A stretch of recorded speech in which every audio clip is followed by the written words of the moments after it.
Salute സന്മനസ്കരെ.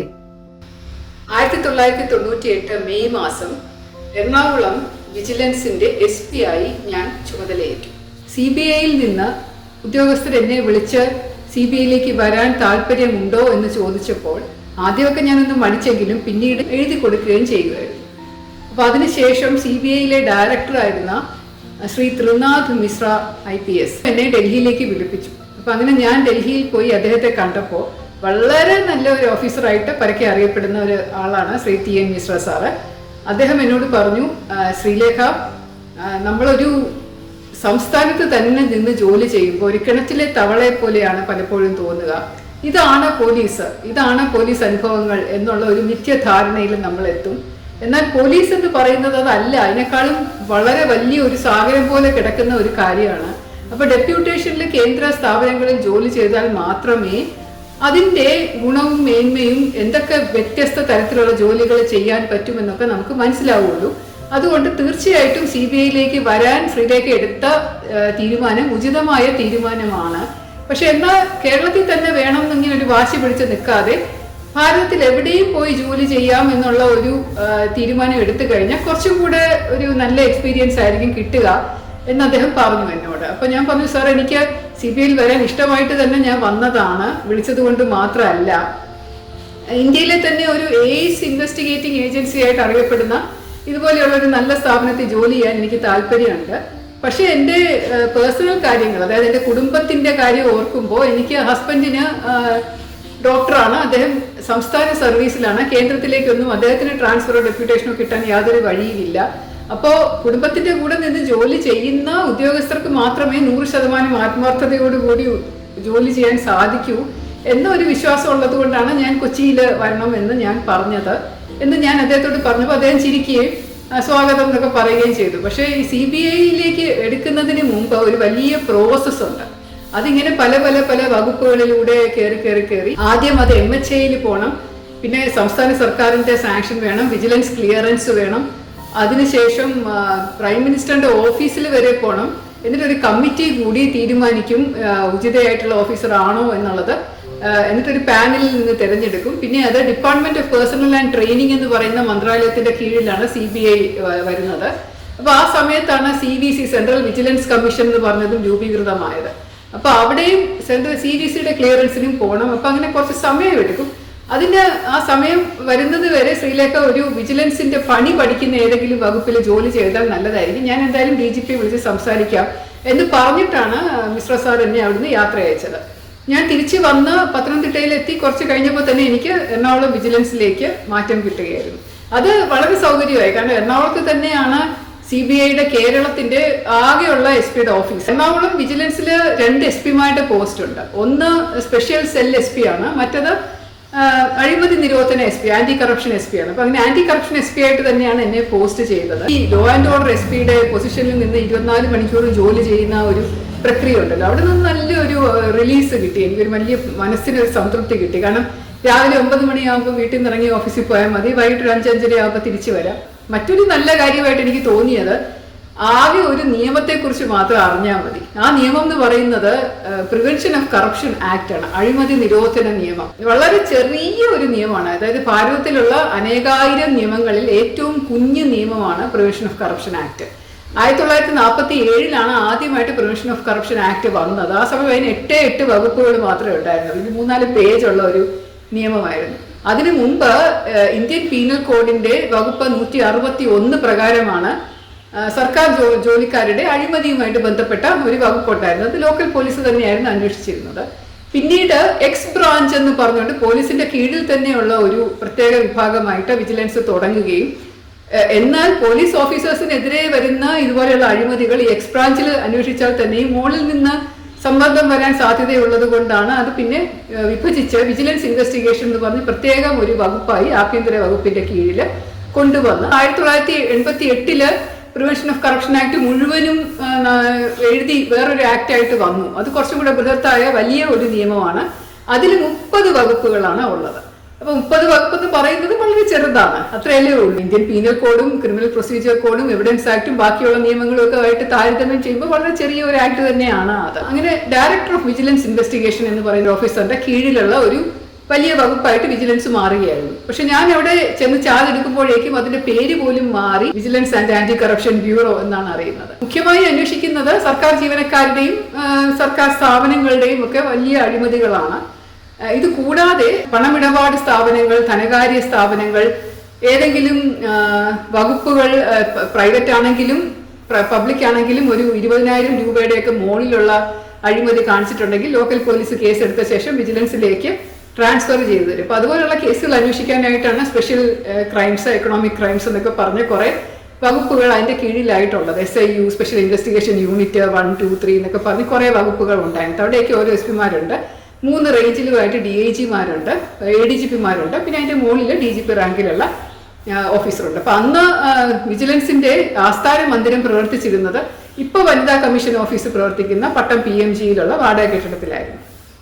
അന്നത്തെ director എന്ന് പറഞ്ഞാൽ മുഷഹാരി സാറ്, RS മുഷഹാരി സാറ്, പിന്നീട് ഗവർണറൊക്കെ ആയ സാറായിരുന്നു.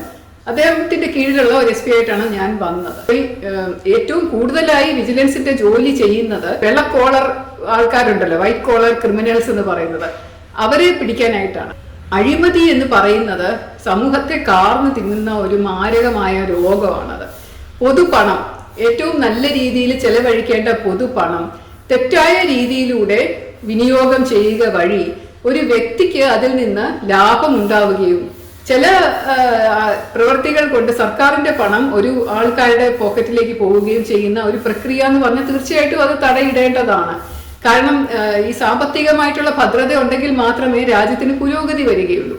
അതിന്റെ അടിത്തറ തന്നെ ഇളക്കുന്ന തരത്തിലാണ് ചില ആൾക്കാരുടെ പെരുമാറ്റം. പണ്ട് ഒരു സീനിയർ ഓഫീസർ എന്നോട് പറഞ്ഞത് എനിക്ക് ഓർമ്മയുണ്ട്. ചില അഴിമതിക്കാരനായിരുന്നു. അദ്ദേഹം പറഞ്ഞത്, എൻ്റെ പണവും സർക്കാരിന്റെ പണവും തമ്മിൽ യാതൊരു വ്യത്യാസവും ഞാൻ കാണുന്നില്ല. അതുകൊണ്ട് എനിക്ക് എൻ്റെ പണം യൂസ് ചെയ്യുന്ന അതേ ലാഘവത്തോടു കൂടിയും അതേ സ്വാതന്ത്ര്യത്തോടു കൂടിയും ഞാൻ സർക്കാർ പണവും വിനിയോഗിക്കുന്നു. അതിൽ തെറ്റൊന്നുമില്ല എന്ന് അദ്ദേഹം പറഞ്ഞപ്പോൾ ഞാൻ പറഞ്ഞു, സർ, സാറിന് അത് ധൂർത്തടിച്ച് കളയാനുള്ള മെന്റാലിറ്റി ആയിരിക്കും തോന്നുന്നത്. പക്ഷെ എൻ്റെ പണം എന്ന് പറയുന്നത് എനിക്ക് വളരെ വിലപ്പെട്ടതാണ്. ഞാൻ വളരെ സൂക്ഷിച്ചും വളരെ നല്ല രീതിയിലും മാത്രമേ വിനിയോഗം ചെയ്യാറുള്ളൂ. ഇപ്പൊ സർക്കാരിന്റെ പണം എൻ്റെ പണം തന്നെയാണ് എന്ന് എനിക്ക് തോന്നുന്നുണ്ടെങ്കിൽ അത് വളരെ സൂക്ഷിച്ചും വളരെ വിലപ്പെട്ടതുമാണ്. അത് വളരെ നല്ല രീതിയിൽ എല്ലാവർക്കും സേവനപരമായിട്ടുള്ള രീതിയിൽ മാത്രം വിനിയോഗിക്കുക എന്നതാണ് എനിക്ക് തോന്നുന്ന തത്വം എന്ന് ഞാൻ അദ്ദേഹത്തോട് പറഞ്ഞത്. അദ്ദേഹം അത് ഇഷ്ടപ്പെട്ടില്ല. അത് തറുതലയായിട്ട് തോന്നിയിട്ട് അഹങ്കാരി എന്നൊക്കെ പറയുകയുണ്ടായി. മറ്റൊരു സമയത്ത് ഒരു ഉദ്യോഗസ്ഥൻ, വളരെ പ്രശസ്തനായിട്ടുള്ള ഉന്നത ഉദ്യോഗസ്ഥൻ, വിജിലൻസിൽ പോസ്റ്റ് ചെയ്തപ്പോൾ അദ്ദേഹം പോയി സർക്കാരിനോട് പറഞ്ഞത് മാറ്റിച്ചു എന്ന് കേട്ടപ്പോൾ ഞാൻ അദ്ദേഹത്തോട് ചോദിച്ചു, സാർ എന്താ വിജിലൻസ് വളരെ നല്ലൊരു വകുപ്പല്ലേ, അതിന്റെ ഡയറക്ടറായിട്ട് ഇരിക്കാന്ന് പറഞ്ഞത് വളരെ നല്ല കാര്യമല്ലേ, സാർ എന്താ അത് വേണ്ടാന്ന് പറഞ്ഞത് എന്ന് പറഞ്ഞപ്പോൾ അദ്ദേഹം പറഞ്ഞു, എനിക്കിനി വിരമിക്കാൻ അധികം സമയമില്ല, എന്തിനാ മറ്റുള്ള സർക്കാർ ഓഫീസേഴ്സിന്റെ കഞ്ഞിയിൽ ഞാൻ പാറ്റയിടുന്നത്, അവരുടെയൊക്കെ ശത്രുതയൊന്നും പിടിച്ചു വാങ്ങിയിട്ട് എനിക്കൊന്നും കിട്ടാനില്ല, അതുകൊണ്ട് ഞാൻ വേണ്ട, ഞാൻ വല്ല ജയിലിലോ ഫയർഫോഴ്സിലോ ഇരുന്നോളാമെന്ന് പോയി സർക്കാരിനോട് പറയുമായിരുന്നു എന്ന്. അപ്പൊ അങ്ങനെ ചിന്തിക്കുന്നവരുണ്ട്. പക്ഷെ എനിക്കെപ്പോഴും തോന്നിയിട്ടുള്ളത് വളരെ മഹത്തരമായ ഒരു കർമ്മമാണ് വിജിലൻസ് വകുപ്പിൽ ജോലി ചെയ്യുമ്പോൾ ചെയ്യുന്നത് എന്ന്. ശത്രുക്കളെ ഉണ്ടാകും, എവിടെ ഇരുന്നാലും നമുക്ക് ശത്രുക്കളെ ഉണ്ടാക്കാൻ പറ്റും. പക്ഷേ സർക്കാർ ജീവനക്കാർ തന്നെ നമ്മുടെ ശത്രുക്കളാകുക എന്ന് പറയുന്നത് കുറച്ച് കഠിനമാണെങ്കിൽ പോലും ഒരു ജോലി ചെയ്യുമ്പോൾ, നമ്മളൊരു ജോലി ഏൽപ്പിച്ച് തരുന്ന അവസ്ഥയിൽ ആ ജോലി ആത്മാർത്ഥമായിട്ട് ചെയ്യുക, എന്നിട്ട് സർക്കാരിന്റെ പൈസ അല്ലെങ്കിൽ വകുപ്പിന്റെ പൈസ നമ്മൾ കാത്തു സംരക്ഷിച്ച് തെറ്റ് ചെയ്യുന്നവർക്കെതിരെയുള്ള ശിക്ഷ വാങ്ങിക്കൊടുക്കാനുള്ള ഒരു ഉപകരണമായി പ്രവർത്തിക്കുക എന്ന് പറയുന്നത് വലിയൊരു നല്ല കർമ്മമായിട്ട് എനിക്ക് എപ്പോഴും തോന്നിയിട്ടുള്ളൂ. ആ വിജിലൻസിലോട്ടുള്ള എൻ്റെ യാത്ര എന്ന് പറയുന്നത്, അല്ലെങ്കിൽ ആ പോസ്റ്റിംഗ് എന്ന് പറയുന്നത് എൻ്റെ ജീവിതത്തിന്റെ വലിയൊരു വഴിത്തിരിവായി മാറുകയും ചെയ്തു. കാരണം 33.5 വർഷത്തെ സർവീസിനിടയിൽ 10 വർഷത്തോളം, അതായത് 1/3 ഭാഗവും ഞാൻ ചെലവഴിച്ചത് അഴിമതി രഹിത വർക്കുകൾ പ്രവൃത്തി ചെയ്തുകൊണ്ടാണ്, ആ ജോലി ചെയ്തുകൊണ്ടാണ്. ആന്റി കറപ്ഷൻ ബ്യൂറോയില്, വിജിലൻസില്, CBIയില് അങ്ങനെ തുടർന്ന് ഒരു 10 വർഷത്തോളം ഞാൻ ഈ വകുപ്പിൽ ജോലി ചെയ്യുകയും അഴിമതി ഒരു സ്പെഷ്യലൈസേഷനായി മാറുകയും ചെയ്തു. ഇന്ന് ഞാൻ നിങ്ങളുമായി പങ്കുവയ്ക്കാൻ ഉദ്ദേശിക്കുന്ന ഒരു കഥ എന്ന് പറയുന്നത്, വിജിലൻസിൽ ഇരുന്നപ്പോൾ എൻ്റെ മുന്നിൽ വന്ന ഒരു വലിയ ഫയലാണ്. ആ ഫയൽ കാണുമ്പോൾ തന്നെ ഒരു വല്ലാത്ത ഞെട്ടലും അന്താളിപ്പും നമ്മുടെ മനസ്സിലുണ്ടാവും. അത് ബ്രഹ്മപുരം ഡീസൽ പവർ പ്ലാന്റിനെ കുറിച്ചിട്ടുള്ള ഒരു ഫയലായിരുന്നു. ബ്രഹ്മപുരം ഡീസൽ പവർ പ്ലാന്റ് എന്ന് പറയുന്നത് 90കളുടെ ആദ്യം 1990ന്റെ ആദ്യം എങ്ങാണ്ട് സർക്കാർ വിഭാവന ചെയ്ത ഒരു പവർ പ്ലാന്റ് ആണ്. ഡീസലിൽ നിന്ന് വൈദ്യുതി ഉൽപ്പാദിക്കുക എന്ന് പറയുന്നത്. അപ്പൊ അത് ആദ്യം കാസർഗോഡ് വെക്കാനായിരുന്നു അവർ പ്ലാൻ ചെയ്തിരുന്നത്. പിന്നെ കുറച്ചു നാളത്തേക്ക് ശേഷം കരുണാകരൻ സാർ മുഖ്യമന്ത്രിയായിട്ട് വന്നപ്പോൾ എറണാകുളത്ത് തന്നെ അത് കൊണ്ടുവരും. അദ്ദേഹത്തിന് എറണാകുളത്തോട് വളരെ നല്ല സോഫ്റ്റ് കോർണർ ഉണ്ടായിരുന്നതുകൊണ്ട് ബ്രഹ്മപുരത്ത് കുറേ സ്ഥലം കിടപ്പുണ്ട്. അപ്പൊ അവിടെ നമുക്ക് ഇത് സ്ഥാപിക്കാമെന്ന് പറഞ്ഞ് അങ്ങനെ മുന്നോട്ട് പോയി. അവിടെ ബ്രഹ്മപുരം ഡീസൽ പദ്ധതി എന്നാണ് അതിനെ പറയുന്നത്. 123 മെഗാവാട്ട് വൈദ്യുതി ദിനംപ്രതി ഉൽപ്പാദിപ്പിച്ചുകൊണ്ട് കേരളത്തിന്റെ വൈദ്യുതി ക്ഷാമം തടയുക എന്നുള്ളതായിരുന്നു ഉദ്ദേശം. കർണാടകത്തെ യലഹങ്ക എന്ന് പറയുന്ന ഒരു സ്ഥലത്ത് ഇതുപോലെ ഒരു ഡീസൽ പവർ പ്ലാന്റ് സ്ഥാപിച്ചിട്ട് വൈദ്യുതി ഉൽപ്പാദിപ്പിക്കുന്നത് കാര്യക്ഷമമായിട്ട് നടക്കുന്നുണ്ട്. അപ്പൊ അതിന്റെ മോഡലിൽ ചെയ്യാമെന്നുള്ള KSEBയുടെ ഒരു റിപ്പോർട്ടിന്റെ ബേസിസിലാണ് ഇത് തുടങ്ങുന്നത്. കർണാടകയിൽ തന്നെ സപ്ലൈ ചെയ്തിട്ടുള്ള ഒരു ഫ്രഞ്ച് കമ്പനി, ആ കമ്പനിയുമായിട്ടാണ് കരാറ് ഉറപ്പിക്കേണ്ടത്. അപ്പൊ അതിന് വേണ്ടിയിട്ട് ഒരു 10-12 പ്രാവശ്യം KSEB ഉദ്യോഗസ്ഥരും മന്ത്രി സംഘം അടങ്ങുന്ന ഒരു കൂട്ടവും ഒക്കെ പല പ്രാവശ്യം ഫ്രാൻസിൽ പോവുകയും ഇവരുമായിട്ട് ചർച്ച നടത്തുകയും ഒക്കെ ചെയ്തിട്ട് അവസാനം ഇവരൊരു കരാറിൽ ഏർപ്പെട്ടു. കർണാടകയിൽ സപ്ലൈ ചെയ്തിരിക്കുന്ന അതേ ടേംസ് ആൻഡ് കണ്ടീഷനിൽ അതേ കാശിന് ഇവിടെയും ജനറേറ്ററുകൾ സ്ഥാപിക്കണം, ഡീസൽ ജനറേറ്ററുകൾ സ്ഥാപിക്കണം എന്ന് പറഞ്ഞ് അങ്ങനെ 5 ഡീസൽ ജനറേറ്ററുകളുടെ ഓർഡർ കൊടുക്കുകയും ഡീസൽ ജനറേറ്റർ വാങ്ങിച്ച് ബ്രഹ്മപുരത്ത് കൊണ്ട് വെക്കുകയും പവർ പ്ലാന്റിന്റെ പണി തുടങ്ങുകയും ചെയ്തു. കോടിക്കണക്കിന് രൂപയായിരുന്നു, ഏകദേശം 300-400 കോടി രൂപയുടെ ഒരു പദ്ധതിയാണ്, ബൃഹത്തായ പദ്ധതിയാണ് അവിടെ നടത്തിയത്. എല്ലാം പൊതുപണമാണ്, ഖജനാവിൽ നിന്നുള്ള പൊതുപണമാണ്. ഈ പദ്ധതി വന്നപ്പോൾ അതിനകത്ത് അലിഗേഷൻസ് ഒക്കെ ഉയർന്നു വരികയും അവസാനം ഫയൽ പരിശോധിച്ചപ്പോൾ ഈ ഫ്രഞ്ച് കമ്പനി കോട്ട് ചെയ്ത പൈസയെക്കാളും 75 കോടി രൂപ അധികം കൊടുത്തുകൊണ്ടാണ് ഈ ജനറേറ്ററുകൾ വാങ്ങിയത് എന്ന് കണ്ടുപിടിച്ചതിന്റെ അടിസ്ഥാനത്തിലാണ് ഈ വിജിലൻസ് അന്വേഷണം തുടങ്ങിയത്. പക്ഷെ അതിന്റെ അന്വേഷണം നടക്കവേ പലതരത്തിലുള്ള അഴിമതികൾ ഇങ്ങനെ അവിടുന്ന് ഒക്കെ പൊങ്ങി വന്ന 100-150 കോടിയുടെ അഴിമതിയോളം അതിനകത്ത് ഉണ്ടായി എന്ന് കണ്ടുപിടിച്ചു. ഈ അന്വേഷണം വളരെ വലിയ അന്വേഷണമായതുകൊണ്ട് ഒരു പ്രത്യേക ഇൻവെസ്റ്റിഗേഷൻ ടീം തന്നെ ക്രിയേറ്റ് ചെയ്ത് ഒരു DYSPയുടെ കീഴിൽ ഒരു പ്രത്യേക വാടക കെട്ടിടമെടുത്ത് അവിടെ ഒരു 10 ഉദ്യോഗസ്ഥരും DYSPയും ഇരുന്ന് എക്സ്ക്ലൂസീവായിട്ട് ബ്രഹ്മപുരം ഈ അഴിമതി കേസ് അന്വേഷിച്ചുകൊണ്ടിരിക്കുകയാണ്. അപ്പൊ ഞാൻ അവിടെ ചെല്ലുമ്പോൾ സ്പെഷ്യൽ സെല്ലിന്റെ SP കുറച്ച് നാളില്ലായിരുന്നു. അപ്പൊ അതുകൊണ്ടാണ് ആ ഫയൽ എന്റെ സൂപ്പർവിഷനിൽ വന്നത്. അതിനുശേഷം SP സ്പെഷ്യൽ സെല്ല് വന്നപ്പോൾ കേസിന്റെ അടുത്തുനിന്ന് പോവുകയും ചെയ്തു. പക്ഷെ ആ കുറച്ച് നാളത്തെ എൻ്റെ ആ ഫയൽ നോക്കിയപ്പോൾ വളരെ ഞെട്ടിപ്പിക്കുന്ന കുറെ കാര്യങ്ങളെ മനസ്സിലായി. കാരണം ഇത് ഒരിക്കലും പ്രാവർത്തികമാക്കാൻ പറ്റാത്ത രീതിയിലുള്ള ഒരു പദ്ധതിയാണ്.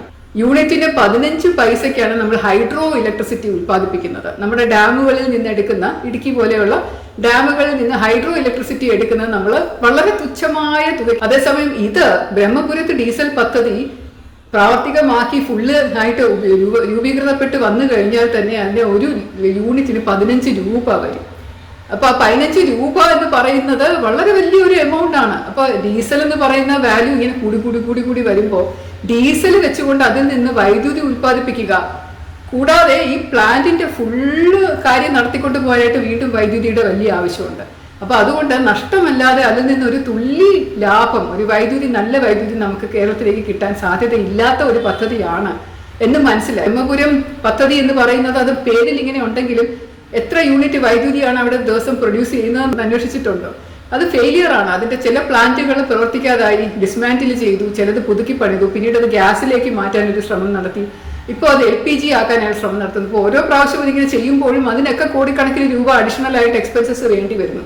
അതുകൊണ്ട് ഇങ്ങനെ ഒരു പദ്ധതി എന്ന് പറയുന്നത് വളരെ പാളിപ്പോകുന്ന ഒരു പദ്ധതിയാണ്. അതൊന്നും ഓർക്കാതെയാണ് ഇതിനെ എടുത്ത് ചാടിയതും ഇത്രയും രൂപ നമ്മുടെ പൊതു ഖജനാവിൽ നിന്നും മുടക്കിയത്. ഇതുപോലെ വലിയൊരു അഴിമതി പത്തനംതിട്ടയിൽ കക്കാട് എന്ന് പറയുന്ന സ്ഥലത്ത് നടന്നിട്ടുണ്ട്.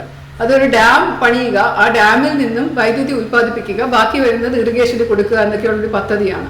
അവിടെ ഞാൻ പത്തനംതിട്ട SP ആയിരുന്നപ്പോൾ ഇതിന്റെ വിജിലൻസ് അന്വേഷണം തുടങ്ങിയിട്ടുണ്ടായിരുന്നു എന്ന് തോന്നുന്നു. കാരണം ഞങ്ങൾ ആ സ്ഥലം കാണാൻ പോയത് എനിക്ക് ഓർമ്മയുണ്ട്. ഒരു ടീമായിട്ടാണ് പോയത്. ഇതിനകത്ത് വലിയ അപാകതയാണ് ചെയ്തിരിക്കുന്നത്. കാരണം ഒരു വശത്തു നിന്ന് ഇങ്ങനെ തുരങ്കം കുഴിച്ചു വന്ന് നിർത്തി, മറുവശത്തു നിന്ന് തുരങ്കം കുഴിച്ചു നിർത്തി. വലിയ എഞ്ചിനീയർമാരൊക്കെ ചേർന്ന് ചെയ്യുന്നതാണല്ലോ. അങ്ങനെ വന്ന് നിന്നപ്പോഴത്തെ ഇങ്ങനെ ഒരു വിടവാണ്. ഇതിന്റെ തുരങ്കങ്ങൾ തമ്മിൽ ഏകദേശം ഒരു 3-4 കിലോമീറ്റർ വിടവുണ്ട്. അപ്പൊ അത് രണ്ടും കൂടെ കൂട്ടി യോജിപ്പിക്കാനായിട്ട് യാതൊരു വഴിയില്ലാത്തത് കൊണ്ട് അങ്ങനെ നിന്നുപോയ ഒരു പ്രോജക്റ്റാണ്. അങ്ങനെ അതിനും കോടിക്കണക്കിന് രൂപ ചെലവാക്കി. അതെ, ഇതുപോലെയുള്ള കേസുകളിൽ വളരെ അപൂർവമായിട്ടാണ് ഒരു ഇൻവെസ്റ്റിഗേഷൻ പൂർത്തിയാക്കി ചാർജ് ഷീറ്റ് കൊടുക്കുകയും അത് കേസിൽ ട്രയൽ വന്ന് അത് പല ഹേർഡിൽസ് ഉണ്ട്. അപ്പീൽ പോവും, പ്രതികൾ 10-16 കാണും, എല്ലാവരും സർക്കാർ ജോലിക്കാരായിരിക്കും, എല്ലാവരും വലിയ എമൗണ്ട് അഴിമതി കാണിക്കുന്നവരൊന്നും ഒരിക്കലും ശിക്ഷിക്കപ്പെടില്ല എന്നുള്ള മട്ടിൽ അതങ്ങ് പോകും. കേരളവും നമ്മൾ മറ്റടുത്ത സംസ്ഥാനങ്ങളും ഒക്കെ ആയിട്ടൊന്ന് താരതമ്യം ചെയ്ത് നോക്കിയാൽ ഏറ്റവും കൂടുതൽ വൈദ്യുതി യൂണിറ്റിന് ചാർജ് ചെയ്യുന്ന സ്ഥലം കേരളത്തിലാണ്. തമിഴ്നാട്ടിൽ വളരെ കുറവാണ്, കർണാടകയിൽ തീരെ കുറവാണ്, മഹാരാഷ്ട്രയിൽ തുലവും തുച്ഛമാണ്, ഡൽഹിയിൽ പൂജ്യമാണ്. ഡൽഹിയിൽ കറണ്ട് ബില്ല് വരാറേ ഇല്ല ആർക്കും.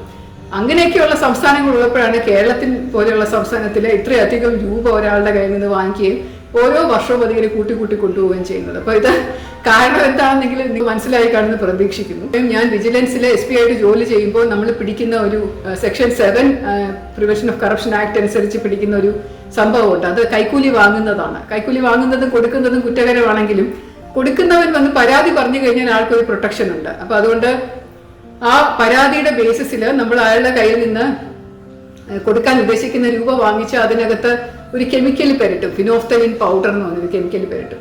ആ പെരട്ടിയിട്ട് നോട്ടിന്റെ പേരും നമ്പറും അതൊക്കെ ഡീറ്റെയിൽസ് ഒക്കെ എഴുതി വെച്ചിട്ട് ഒരു FIR ഇട്ട ശേഷം നമ്മൾ ഒളിഞ്ഞു പോകും അവരുടെ കൂടെ. പൈസ കൊടുത്തത് വാങ്ങിച്ചു കഴിഞ്ഞാൽ കയ്യിൽ പറ്റുന്ന പൈസ വാങ്ങുന്നയാൾ അത് എണ്ണി നോക്കുമല്ലോ. അപ്പൊ അയാളുടെ കയ്യിൽ ആ ഫിനോഫ്തലിൻ പൗഡർ പറ്റും. അപ്പൊ ആ കൈ അല്ലെങ്കിൽ ആ രൂപ ഏതെങ്കിലും ഒരു കാർബണേറ്റ് സൊല്യൂഷനിൽ മുങ്ങിക്കഴിഞ്ഞാൽ ആ സൊല്യൂഷനും കയ്യും ഒക്കെ ചുമപ്പ് കളറാകും, ഒരു വയലറ്റ് കലർന്ന ചുമപ്പ് കളറാവും. അപ്പൊ അതുകൊണ്ടാണ് ഈ ചുമന്ന കൈയോടെ പിടിച്ചു കോട്ട് റെഡ് ഹാൻഡഡ് എന്നൊക്കെ പറയുന്നത് ആളുകളെ.